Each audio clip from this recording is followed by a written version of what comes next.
insya Allah bisa jadi bekal untuk kehidupan kita semuanya. Nasihat Sayyidina Imam Muhammad Al-Baqir di dalam kita semuanya untuk menjalani kehidupan.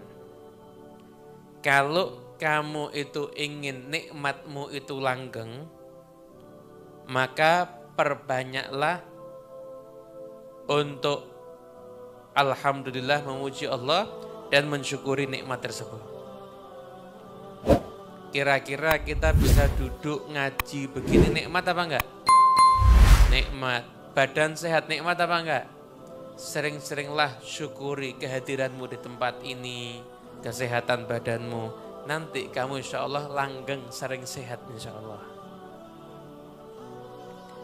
Kemudian kalau kamu rezekinya itu agak seret, kok terlambat datangnya rezeki, fa'akthir minal istighfar, maka perbanyaklah untuk beristighfar. Banyak istighfar. Wa idza ahzanaka amrun fa'akthir min la hawla wa la quwwata illa billah. Kalau ada satu perkara yang membuat kamu itu susah, sedih, maka perbanyaklah kamu mengucapkan la haula wa la quwwata illa billah. Ini solusi semuanya ini ya. Ini yang menyampaikan orang yang soleh. Wa idza khifta qauman faqul hasbunallah wa ni'mal wakil.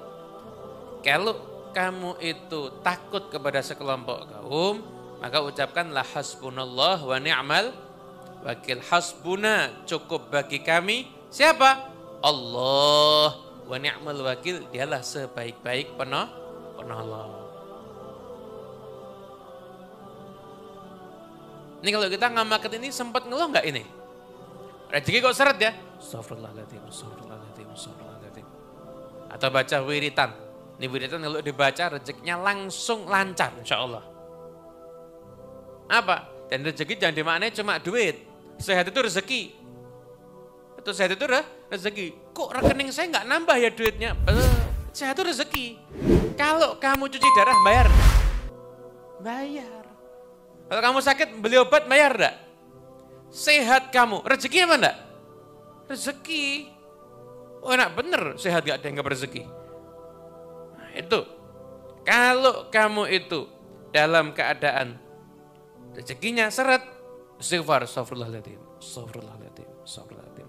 Atau baca amalan nih, sebelum sholat subuh. Adzan subuh, sebelum sholat subuh. Baca subhanallah wa bihamdih, subhanallahil azim, astagfirullah. Cuma 100 kali. Ingat kan? Sama rezekinya ayo. Rezeki yang didapat lebih banyak mana kira-kira? Nah, lebih banyak rezekinya insya Allah ya kan? Satu tasbih itu berapa? 90 sam? Tinggal tambah 1. Jumlahnya 100. Dan juga di antara makna ucapan beliau, idza a'jabaka amrun, kalau kamu kagum terhadap sesuatu, katakan Masya Allah la quwata illa billah. Katakan. Jadi kalau kamu lihat sesuatu dan kamu kagum, katakan itu. Kenapa? Biar yang kamu kagumi nggak kena ain. Nggak kena ain nanti yang kamu kagumi. Gitu. Sekarang balik Bib. Kalau ada orang yang muji saya, orang kagum sama saya gimana? Kamu tuh Masya Allah la quwata illa billah. Kamu ngucap begitu. Ya. Biar enggak kena penyakit ain. Penyakit ain tuh ada apa enggak? Ada. Itu lihat anak kecil masih bayi dipuji, lucunya, tiap tamu datang lucunya terus. Blek jatuh dari kasur. Kena Gitu, kalau punya anak kecil jangan dipasang fotonya di medsos. Jangan dibuat status. Anak kamu lucu buat kamu. Jangan ditampilkan di mana-mana, tampangnya muncul di mana-mana. Ya kalau orang yang muji zikir, orang yang muji nggak zikir kira-kira gimana? Nah, tambah urusan tambah payah kan akhirnya kan. Jadi katakan Masya Allah la quwata illa billah. Saya pernah Apa ada yang bertanya waktu itu? Bagaimana hukum menampilkan kemesraan di depan umum? Jawab, syariat aja. Selama kemesraan yang ditampilkan tidak membuat orang syahwat, nggak ada masalah. Nggak ada masalah, cuma harus dipahami. Kalau suami kamu mesra dan dilihat sama orang banyak, terus kena ain, resiko tanggung sendiri. Resiko tanggung sendiri, ya kan? Jadi kalau mau bertindak itu dipikir dulu. Jangan sendiri punya sesuatu dipamerkan di medsos. Akhirnya sekarang kamu pamer, besok kamu dipermalukan. Naudzubillah min. Jadi simpan buat diri kamu sendiri. Kalau sampai ada yang muji kamu, masya Allah la quwata illa billah. Kita juga mengagumi sesuatu, juga ucapkan masya Allah la quwata illa billah. Wa idza muqira bika faqul wa ufawwidu amri ilallah innallaha basirun bil ibad. Kalau ada orang yang berupaya makar kepada kamu, jadi kamu tuh dikerjain sama orang, seakan dalam urusan kantor kamu difitnah, seakan dalam urusan apapun tuh ada orang yang berbuat buruk kepada kamu, katakan wa ufawwidu amri ilallah innallaha basirun bil ibad. Dan aku pasrahkan semua urusanku kepada Allah, sesungguhnya Allah tuh maha melihat kepada hamba-hambanya. Ini suci Al-Quran ini. Wa idza asabaka ghammun, kalau kamu itu sedang sumpek, gelisah, andilau, antara dilema dan galau, fakul, maka katakanlah la ilaha illa anta subhanaka inni kuntu minadz zalimin. Katakan itu. La ilaha illa anta subhanaka inni kuntu minadz zalimin. Di sini habis tarawih dibacakan. La ilaha illa anta subhanaka inni kuntu minadz zalimin. Tahu enggak ini dulu dikiranya siapa ini? Dikiranya Nabi? Dikiranya Nabi Yunus. Dikiranya Nabi Yunus. Nabi Yunus ketika sudah dalam kegelapan, tulisan dan sebagainya, dikiranya la ilaha illa anta subhanaka inni kuntu minadz zalimin. Langsung hilang semua susahnya. Jadi kalau Anda memahami ilmu ini, insya Allah hidup nggak akan ngeluh, hidup nggak akan berat. Kalau ada sesuatu yang terjadi, tinggal yang mana ya? Oh, yang ini, amalkan aja. Oh, rezeki, istighfar, zikir. Oh Allah, mensyukuri nikmat, pengen nikmatnya terus langgeng. Alhamdulillah. Wah, ada orang yang jahat. Wa ufawwidu amri ilallah innallaha basirun bil ibad. Sumpah. La ilaha illa anta subhanaka inni kuntu minadz zalimin. Itu solusi ya.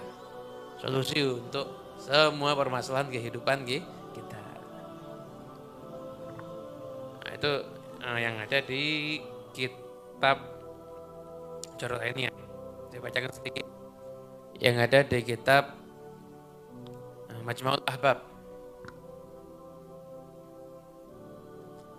Al-Ahbab. Ini juga nasihatnya juga beberapa ada yang sama ya, beberapa ada yang sama gitu.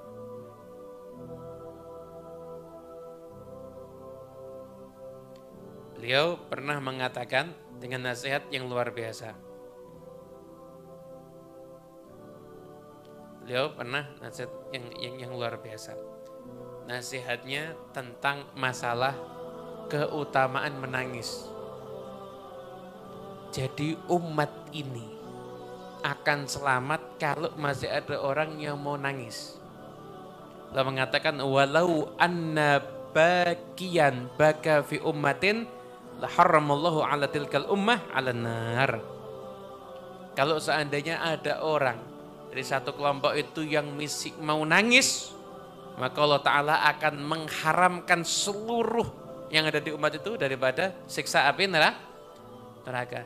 Barokahnya orang yang mau orang-orang yang mau nangis. Begitu. Itu nasihatnya beliau.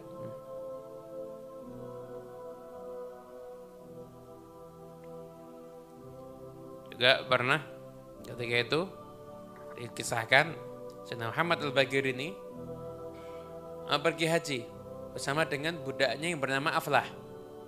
Ketika masuk Masjidil Haram, lihat Ka'bah, nangis sampai suaranya tuh keras.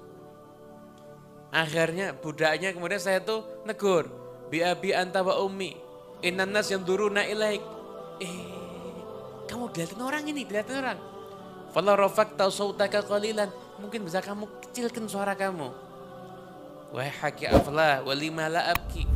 Wahai Aflah, gimana aku enggak nangis? Aku berharap la'allallah azza wajal ayyandura ilayya birahmatin fa'fuza biha indahu ghadan. Gimana aku enggak nangis? Aku ini nangis karena aku mengharapkan pandangan rahmat Allah Ta'ala, agar Allah memandangku dengan pandangan rahmat yang menjadikan aku nanti beruntung ada di hari kiamat. Udah ibadahnya luar biasa, masih nangis mengharapkan rahmatnya Allah Subhanahu. Setelah itu beliau tawaf dan sholat di makam. Ketika beliau ngangkat kepalanya dari sujud, tempat sujudnya itu basah karena penuh tangisan air mata.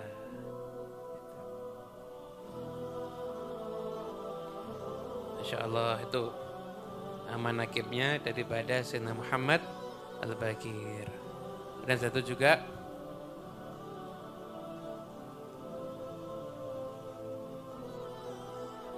dikisahkan, beliau tuh pernah ada yang nanya begini. Ada orang nanya begini. Gimana hukumnya menghiasi pedang? Ya, pedang itu dikasih perak atau emas begitu loh. Dihiasi dengan perak. Kemudian jawab, enggak apa-apa, Sayyidina Abu Bakar Siddiq juga pernah menghiasi pedangnya kok. Ketika itu. Setelah itu orang yang ngomong, Abu Bakar kamu pakai gelar As-Siddiq kepada dia. Ini orang ngomong gak suka sama sahabat Nabi. Beliau langsung marah, mengatakan, Naam As-Siddiq, Naam As-Siddiq, Naam As-Siddiq. Barang siapa yang tidak mengatakan As-Siddiq pada Sayyidina Abu Bakar, maka ucapannya tidak akan dibenarkan sama Allah Ta'ala di dunia, bahkan sampai ada di akhirat. Bahkan pernah beliau suatu ketika ngomong sama Jabir, Anda dengar ada sekelompok orang di daerah tertentu itu ngaku cinta sama kita, tapi suka ngeritik Abu Bakar dan Umar. Dan dia menganggap aku nyuruh mereka mengkritik Abu Bakar dan Umar. Sampaikan sama mereka, aku berlepas diri dari mereka. Demi Allah yang jiwa Muhammad di genggamannya, kalau seandainya aku ini jadi seorang pemimpin, ibadahku sebagai pemimpin merangi orang-orang yang suka mencaci maki Sayyidina Abu Bakar dan Sayyidina Umar. Marah nih Sayyidina Muhammad Al-Baqir.